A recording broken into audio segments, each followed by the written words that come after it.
Good morning, everyone. Christopher Hart here from Transforming Lives Coaching and Consulting, coming to you live from sunny Myrtle Beach, South Carolina. And so we are continuing our video series on leadership titled Lead Strong. And we're focusing on how to create strong leaders for our businesses, organizations, families, and whatever different environments that we tend to show up as leaders in. Today's video is a little bit more focused on business than it is families, or I guess it can be organizations to a degree. Excuse me. Depending on what type of organization that you're running. But we're looking at the three different types of shifts that could potentially affect a business. And are you properly insulated against these types of shifts? If not, how can you be? And if nothing else, at least you have an awareness of them. So let's kind of dig into these and really take a look at what they are and how they apply to maybe your business or any organization that, and you know what, now that I think about it, it probably does affect families as well. So let's dig into these. There's three types of shifts that we always want to consider. The first one is a market shift, okay, or an economic shift. We all know what that looks like. Many of us have been through it. 2008, we had an economic shift that affected a market, whatever market you operated in. If you were in real estate, you know exactly what type of market shift I'm talking about. Even building, and I think every market for that matter in 2008 was affected. So the first one we look at is probably the biggest and the most known, and I have a tendency to believe that it's the only one that people tend to concern themselves with, and that's economic/market shifts. And how does that affect your business, your life, your organization, etc. The second one is a business shift.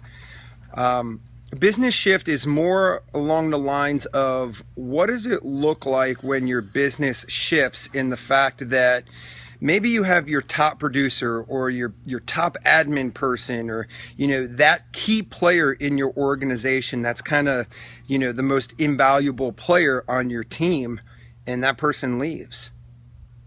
That's a major shift for your business. What about when someone on your team leaves your team and recruits many of the other players, or a business for that matter? Okay. What happens when someone on your team in your business does a major public faux pas and it drastically affects the image of your business? It affects the brand. It affects the public perception of your business. And now all of a sudden there's a major shift in your business. Okay. And then the third one is a personal shift. Personal shift is understanding that life happens. Okay. People win lotteries, they get sick, they get hit by buses. We can't control what happens in people's lives. What if there's a major shift in someone's life, or the life that affects one of the players on your team? Better yet, if you're a business owner, what if your life is drastically affected? Is your business insulated against that drastic shift in your personal life? Okay, so we'll dig into these and get a deeper understanding. Hang in there. It's going to be a little bit of a lengthy video, but we have some good ground to cover, and I think it'll bring some good awareness. Market shifts, right? 2017, there's a lot of indicators that show us that we could be potentially facing an economic shift. People are fighting it. They're saying, look at the markets, Chris, and look at the stock market. There's no way. Well, I'm not going to get into all the politics of the economics, but it's all smoke and mirrors. Understand there's many economic criteria that we follow to determine what our economies look like, and there's a lot of information that's showing us that we are heading into an economic shift. And so are you planning for 2017 that if the economy shifts, and how does that affect the market that your business operates in? What if it's a 15-20% shift? How does that affect your business? How does the market shift affect your business? What do you need to take into consideration as far as your people, your income, and your expenses? You know, a lot of times we talk about shifts and everybody's like, oh, tighten up the belt, reduce expenses, get more responsible with your spending. But what about our people, right? You can control the expenses all day long, but only to a certain degree. What about your people? What about that one person on your team that's just kind of skating by? They're just making enough to live. Well, now all of a sudden there's an economic market shift and it affects their income. Now they're gone.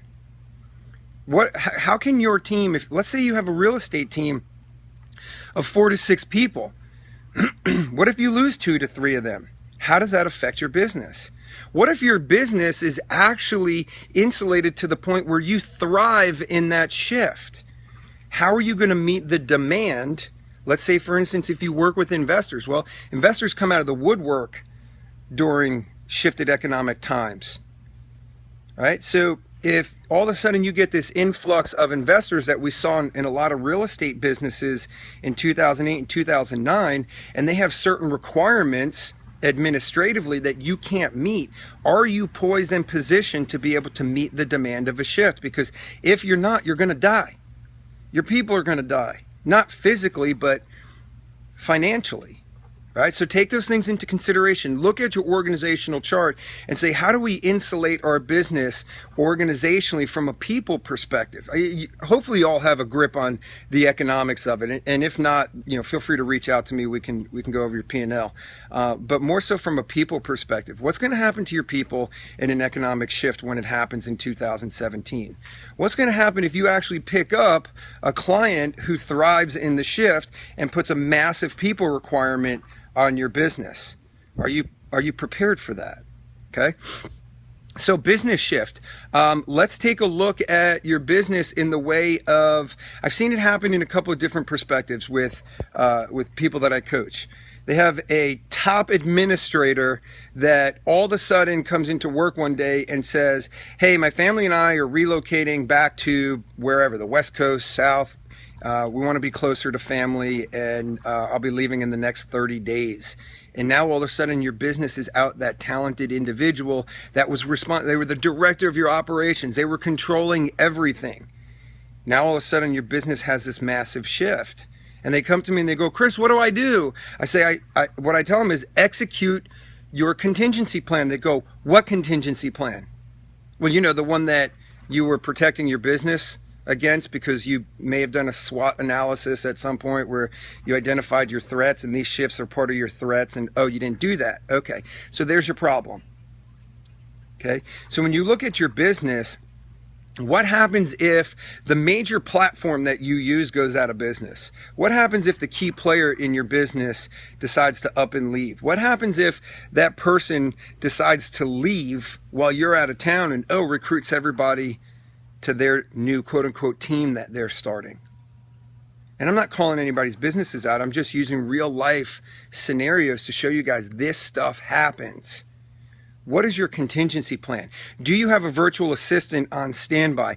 Do you have a bench of talented people that you can pick up the phone and call and say, hey, I got a spot open. You and I have talked. Let's continue our conversation. Next thing you know, couple days, week or two later, you hire them. Do you have everything documented where they can plug into training? Or is that going to pull you out of your role? Take your foot off the gas pedal, hit the brake, so you have to train that person up? Documenting procedures, operating procedures, training, all that stuff protects you against these business shifts that tend to happen. Okay? Having contingency plans, understanding who the key players are and saying, what happens if that person leaves me tomorrow? What happens if someone leaves me and takes my top performers?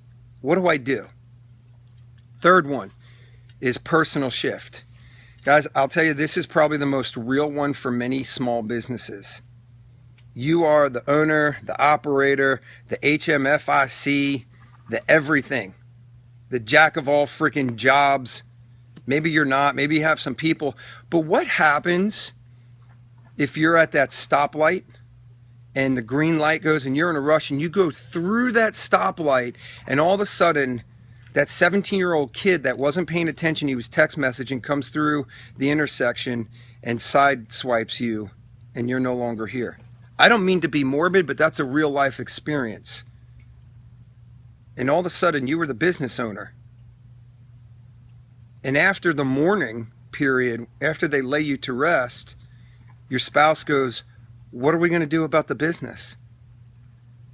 Chris knew everything. Everything existed in Chris's head. You either got to figure it out or you got to close down the business. What are you going to do as the business leader as a personal shift? What if you get sick? You can't control life. You can't control what God's plan is for your life. And hopefully that's not part of his plan for your life. But if it is, what is your plan? How do you insulate your business so that your business continues to fund the life of your family and its future, whether you're a part of it or not? What about your key players? Okay, I've seen people who have a key player in their business, director of operations, they have children, all of a sudden their children get sick to the point where they have to go to a hospital that specializes in their sickness, and then they're out of the business for 1, 2, 3 months. How about the person who goes on maternity leave because they have a baby? It's real stuff, people. How are you insulating your business against those personal shifts that affect your business? Okay, guys, I could talk about this all day long, but I wanted to bring this to your awareness because it's December 2nd. Hopefully all of us are planning and forecasting for 2017, and most people are planning the economics, the numbers, the people. How many people do I need? How many people do I need to get rid of? What are my goals? Okay, yeah, I'll try and get to expenses maybe next week. But if you don't take into consideration these 3 shifts, 2017 is going to be risky for you, because there's already an economic shift on the horizon. You can't control God's plan for your life and the lives of the people in your business, and you sure as hell can't control when somebody wakes up one day and says, peace, I'm out and I'm taking some people with me. Peace, I'm out, the next chapter of my life is better than where I'm at right now. Can't control those things. But what you can control is how you respond and react to them. Piss poor planning provides piss poor experiences. Don't get caught in the piss poor planning. Start planning now how you can insulate your business against those shifts, and should they arrive 2017 or beyond, you're prepared to react accordingly as opposed to dumbfoundedly. Okay, hopefully this brought some value to your business and your life. Hopefully you guys take this stuff serious, because it is serious stuff, and I don't mean to be morbid in it, but I have to be real with you. So I'd love to hear your thoughts, your ahas, and your questions in the comments. Please feel free to provide any of that. And if you need any further consultation on this, feel free to reach out to me, Chris at transforminglivescoaching.com. Remember one thing, you are a child of God. God loves you, so do I. Lead strong, have a powerful rest of your day, enjoy your weekend, and God bless. Take care.